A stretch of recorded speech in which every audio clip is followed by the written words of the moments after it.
Sometimes the task of coming up with a paper can seem daunting. You need to think, and then think some more. But of course, the first thing you need to do is to choose a topic. So we've given you options.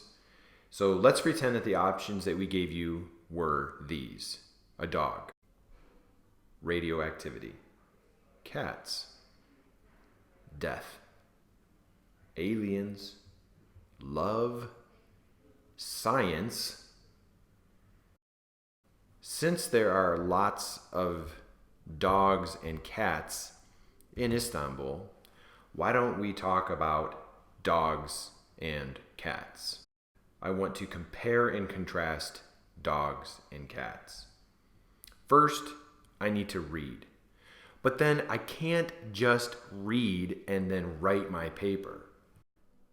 So let's talk about how I can get from reading to a graphic organizer to this outline and finally to my paper. Let's read some books or academic articles or professionally written blogs about dogs and cats.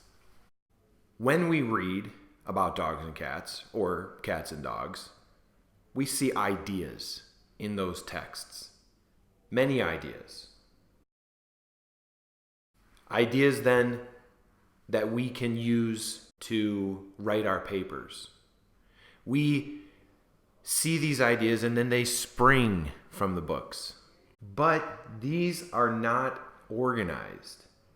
So we need to do a graphic organizer. We have cats and dogs. What we can do is talk about their personality, their food, or their exercise.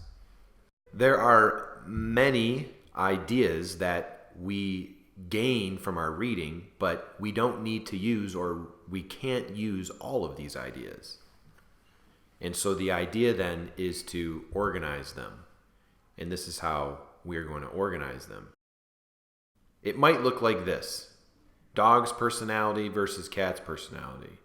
Dog's food, or how a dog eats maybe, versus how a cat eats. And finally, how dogs typically like to exercise and how cats typically like to exercise, or maybe I should say don't exercise. You don't need to cut out the pictures as I've done. The point really is that you need to organize your ideas that you have gained from your reading. The organization is the most important thing, because then you can take that organization, that graphic organization.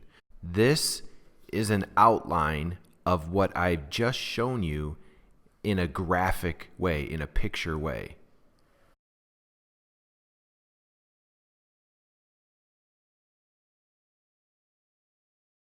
Once I have taken the information that I used in my graphic organizer and then have put it into an outline form, I'm ready to begin the process of writing. So, to review, we must read. When we read, we lift ideas from the text. We need to organize those ideas using a graphic organizer. Then, after we select 3 or so different ideas that are part of the bigger concept of our topic, we can then put those into an outline, which then can be used to write our paper.